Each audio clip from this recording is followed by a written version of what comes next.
maybe let's start with the keyword Sybil attacks. So maybe for the less technical people here, could you guys maybe give a quick definition of how you understand Sybil attacks and why that's such a big thing in crypto or Web3 in general? So why is it bad and what are the consequences of these kind of attacks on different blockchain infrastructures?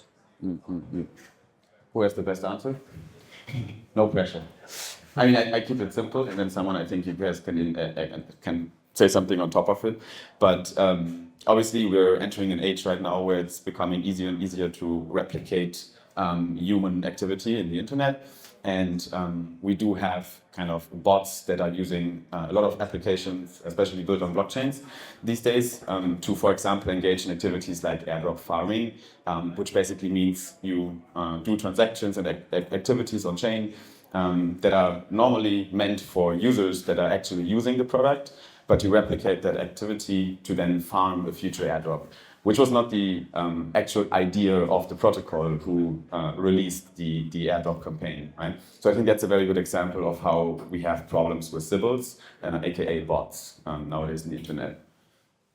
Yeah, just add on another point there. There's just too many sort of strategies that have evolved with the whole Sybil sort of narrative bots, as you mentioned. Multiple people having different accounts.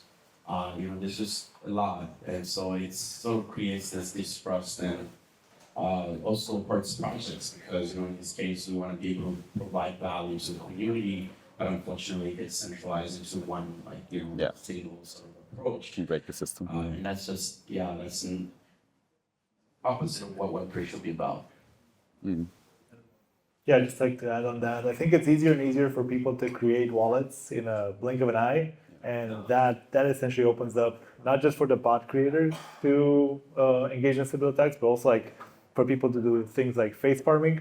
Like if you're not identifying people correctly, if you're not like creating a strong rule of one person, one wallet, then you might end up with like a bad actor somewhere in one location paying 20, 30,000 people in another location that's very low cost, and then collecting all of the rewards from those 20, 30,000 people. That's like a pretty classic Sybil attack that now is available to anyone across the globe because we're all interconnected.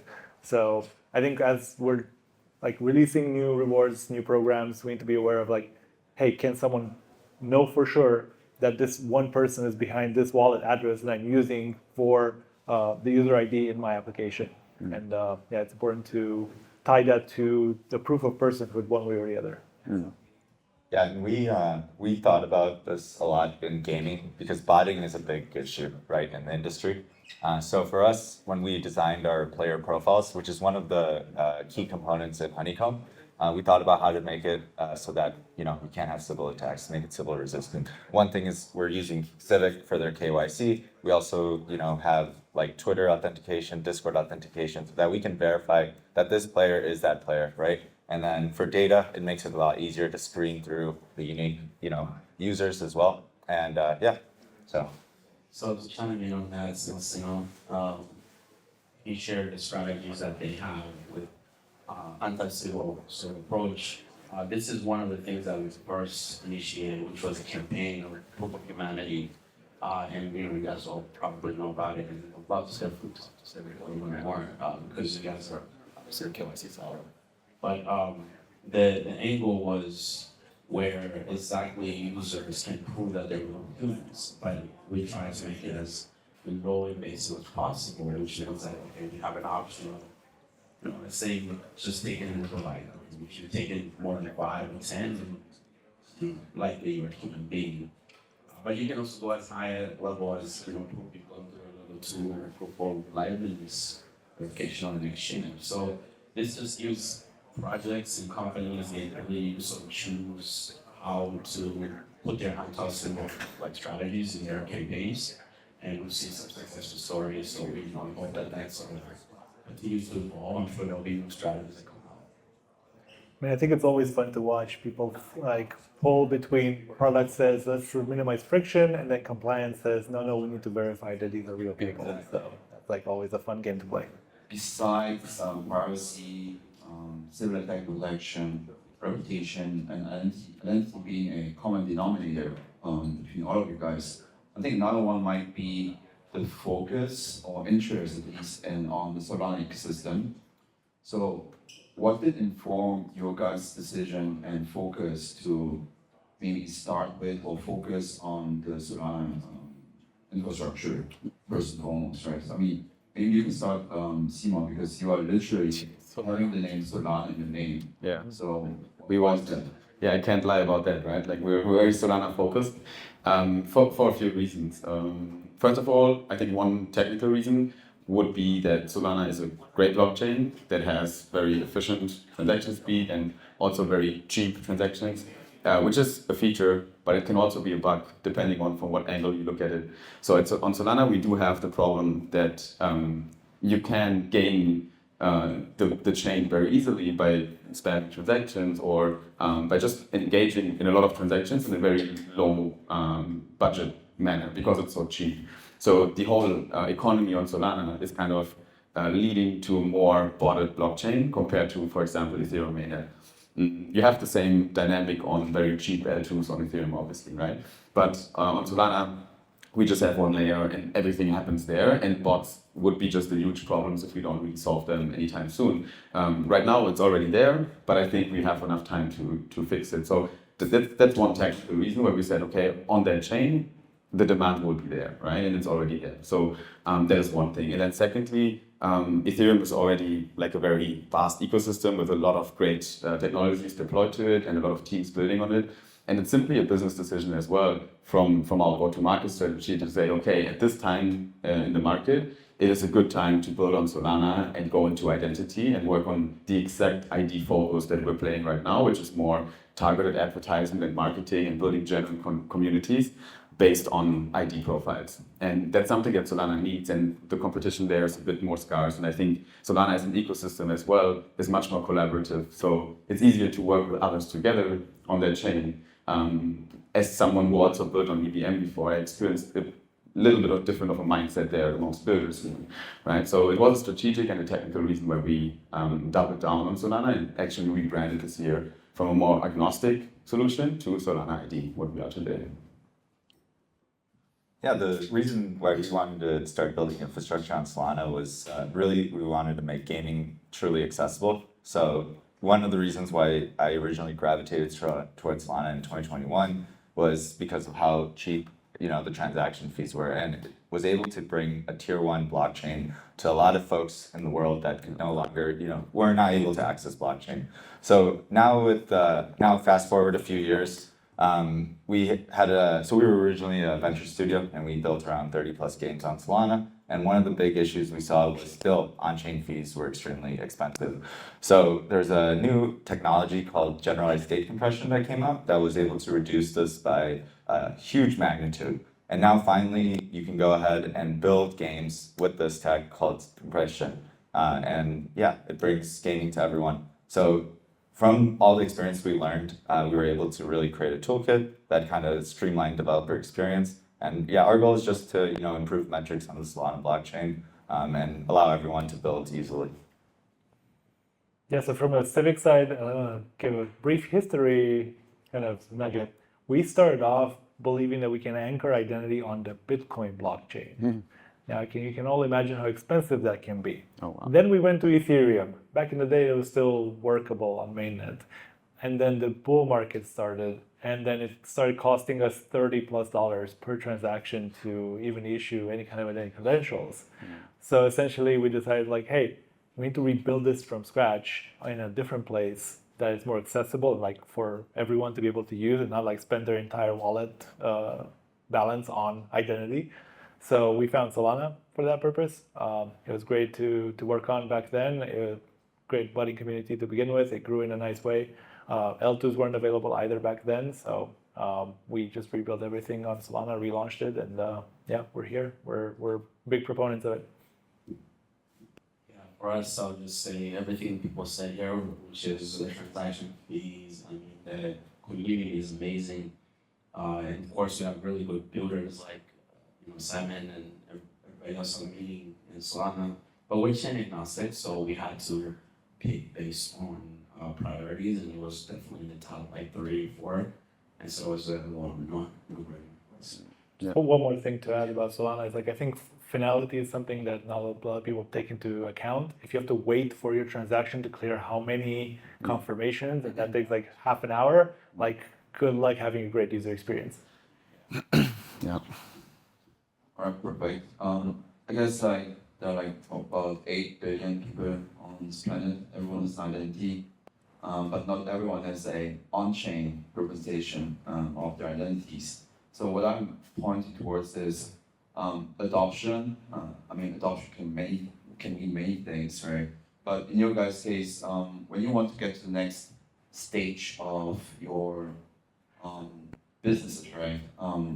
What challenges are you facing, or what's the most annoying thing that you're currently facing? Is it regulation? Is it the lack of understanding of the importance of managing one's identity? Is it the technical difficulties? What are you guys currently debating with your teams?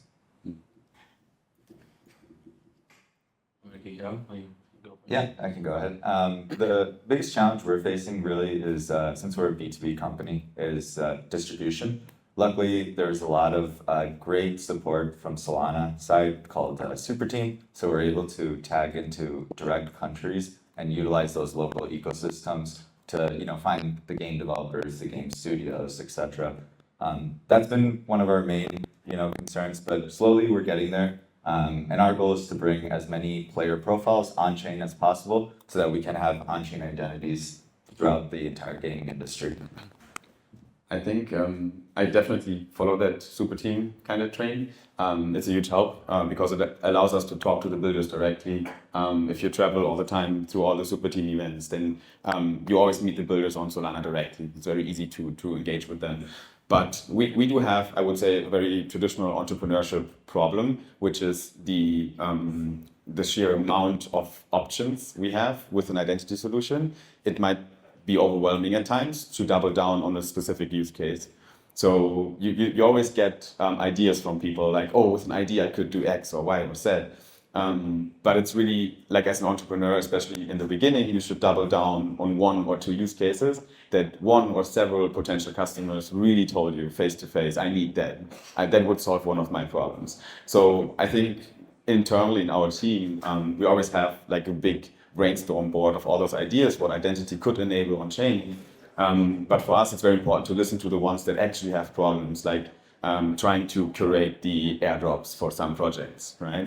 Like a lot of builders on Solana are trying to do fair airdrop distribution, and they do have problems with bots. They do have problems identifying the core contributors. If you are active in the Discord, if you actually are there since day 1 and you are a big fan of the project, you should get a higher allocation of the airdrop in future.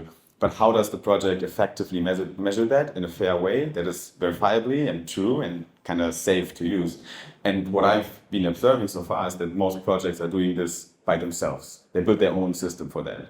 And we believe there should be someone that kind of does this for other teams as a service. So that's one example of something we would like to double down on instead of getting confused by all the options we have as ID builders, because there are many. Go ahead. Yeah, I think from our perspective, I think there's a lot of misunderstanding of what identity should be in the blockchain space because of this quest for ultimate anonymity. I think there's a level of identity that we all need to provide when doing transactions with each other so that we can all trust each other. Like sure, there's a... Isn't it trustless? Well, to a point, right? When you're doing business between 2 individuals or 2 organizations, like, you want to create a relationship. The relationship requires a level of disclosure. Yeah. So for us, it's like, how do we educate the market to go beyond like, hey, just give me your government ID and I'll post that in a database and we're unencrypted that can then be harvested by bad actors. Can we get to a point where like there are layers of disclosure you can do that are acceptable for the use case that you're undertaking? So like, if I'm a game and I'm not giving out money, like you shouldn't have my government ID. Yeah. Like my kind of anonymous fungible biometric check should be enough for you to prove that I'm a human being, right? But when I'm withdrawing money from an ATM, like from a card, that card needs to verify where I'm from, so I'm not laundering money. essentially. So it's kind of like that's the base for like helping builders understand the level of identity that they need to build into their apps to foster a collaboration that is trustworthy, secure, and long-term between the players in that marketplace, and not like overburdened or underprotected and land in the hot water for one reason or the other. What's interesting is there's some countries now that actually need to verify an ID, and like I can't remember, it's China or Korea, but you cannot play above a certain amount of hours, and it's just interesting because you would never, like being from the West, you would think that it's just a biometric would be enough, but then in Asia it's like, wow, some countries actually require you to do KYC, and this is actually like it's done already, but in a Web 2 way, and if it could just be done, if we can have that small nudge towards Web3, it's just like, okay, all these solutions are already there, and now it just needs to be orchestrated together. It's a moving target, guys. Just like we have to keep up with all the regulations. Like I saw another example of like gated content in Switzerland when the parent has to like remotely allow people, like their kids on Netflix for certain shows, like prove that like he's the parent and like, or she's allowing them to view that particular show. So yeah. All of this is, I think we're going to start to see a lot more. Even I think Instagram or a lot of new thing for parenting, which is like a Teams app. But quick question, you said that in Asia there's like if you play a certain amount of hours and you have to KYC, because what do I know is do a kid playing or what? Yeah, they don't want too much exactly that, like too much screen time, right? Like it's a regulatory thing, and in order to even go into that game, you have to like go through the KYC. Makes sense.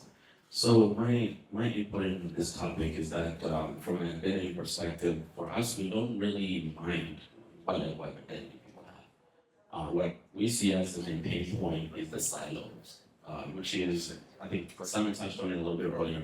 There's a lot of different identity requirements. Each protocol has its own, each app may have its own, specific you guys integrate with a lot of projects integrate you guys, but all of them have some sort of specificity that is unique to them, right? So we looked at this and we said, okay, well, this is really one of the core issues. And so our protocol really works around being able to just not just be like agnostic, meaning that, okay, so let's say KYC, because we don't deal with the origination of that data, right? Like you guys intake these data, for example. We don't care the origination, but what we do want to do is verify and prove so that you can take that no matter where you're at. If they require, like as mentioned earlier, a higher level of verification, you're still able to do it. So our point is a user focus. So we say, hey, look, you have identities in so many different areas. That's great. If you need to prove that you have done this identity, you have this proof, then you can go into any other protocol, any game, anything, and then you can just kind of verify that. If let's say that actual company or project or technology enables our technology or SDK, then you can sort of just verify all of these things and you don't have to resubmit all the time. So that's kind of the way we see it and how we actually tackle it. All right, I guess this is almost time for wrapping up. So very last question, and I want you guys to answer in the following structure. So first, what's a very specific to-do or homework for everyone here in this room to do before going to bed tonight with respect to managing their reputation or identity, if there's anything? And second, who should reach out to you guys? So what's the reason why you came to Token? What are you looking for? Who do you wish to speak to? Cool. Homework, ID related, right? Okay, cool. I was gonna say like 20 push-ups or something. Okay, no, let's keep it easy. I mean, obviously, I'd love to have you guys like be involved in what we're doing. I think like it starts with educating yourself a little bit on what's actually happening in ID. I think the best way is just to check on Twitter and follow the leading ID projects. So I put Civic in that bucket, so you can't say it anymore. But also ourselves.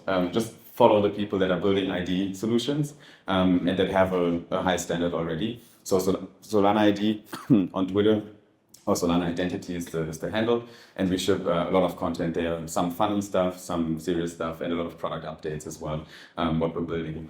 And the reason why what I'm looking for, is that right, Jason? Yeah, who do you want to talk to? Who do I want to talk to?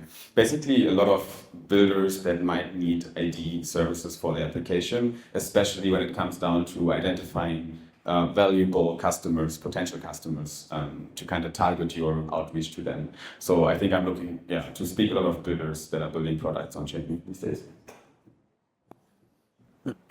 Well, the first part was Homework. yeah, homework. Okay, so if the main advice I give is what I want to see more of is on-chain profiles. I want to see more, rather than putting your product on Web 2 off-chain, bring it on-chain. And the reason is it opens up so many new models that we haven't seen before. And I think that's how we edge closer towards getting more adoption of identity itself. So yeah, anyone that's like building a product or thinking to build on Solana would love to talk to you and kind of talk about identity. We thought about the entry point a lot when we were building Honeycomb Protocol, because the entry point is one of the most important parts of your identity, right? And so we'd love to discuss and learn more about what you're building, and yeah. I feel like we have a ton of overlap in terms of like, what we'd like to talk to the builders who need identity. Of course. But no, like seriously, on the homework side, think about identity not just from like something that you put on chain and is there forever, but think about it like, how long do you need it for? When should it expire? When should that credential go away? How is it revoked? Does the user have control of it? Not just for GDPR purposes, but in general, like for a good user experience.